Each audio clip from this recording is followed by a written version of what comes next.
um ídolo como o Rogério Ceni, aparentemente na marca do pênalti, porque até a torcida independente fez nota pedindo a cabeça dele. Sim. E essa torcida é uma torcida influente na direção do São Paulo. Sim.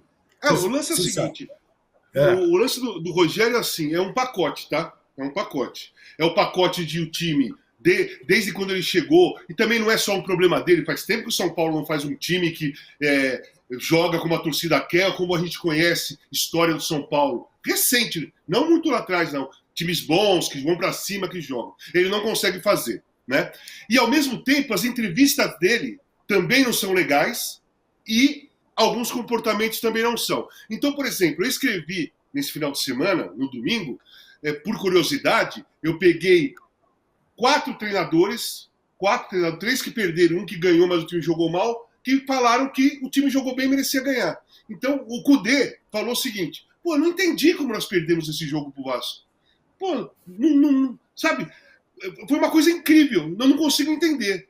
Cara, absurdo, né? Isso aí começa. O torcedor é inteligente, o torcedor não conhece futebol. O cara tá lá no estádio, tá vendo. Ele tá vendo por quê que o time perdeu. Aí ele ouve o treinador dele, que treina o time toda semana, a semana toda, e fala que não sabe por quê, mas ele tá na arquibancada e ele sabe por quê, começa a fazer papel de trouxa.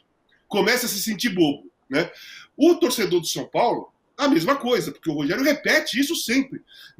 Quase todas as derrotas, se não forem todas, durante a entrevista nós tivemos mais chutes a gols, mais escanteios, mais posse de bola.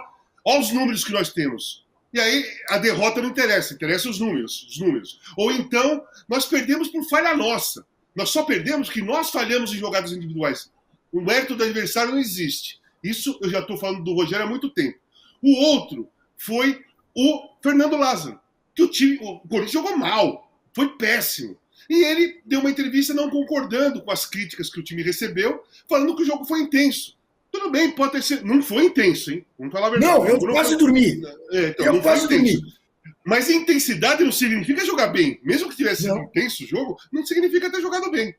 E o Odair Helman, até o Santos pode ter jogado melhor essa partida. Mas você perde um jogo e você fala que foi o melhor jogo do seu time no ano, sabe? Isso aí não começa a não entrar, sabe? Começa a não entrar na cabeça. Para quem gosta de futebol, ou para quem é torcedor. Eu sou um torcedor. Sou torcedor do Corinthians, mas eu sou torcedor do futebol. Eu vejo todos os jogos como se eu estivesse torcendo para alguém. Eu sempre estou torcendo para alguém, tá?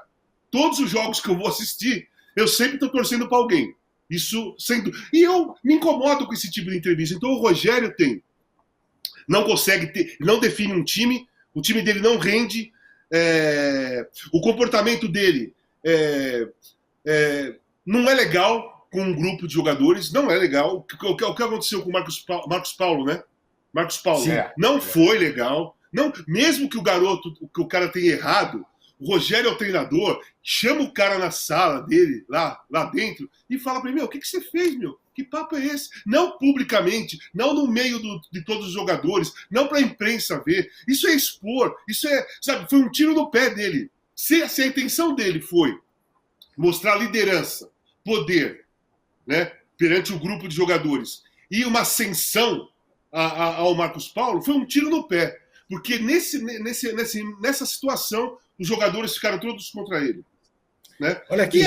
E aí perde o jogo e fala que não mereceu perder. Aí, cara, o torcedor começa a se invocar. Qual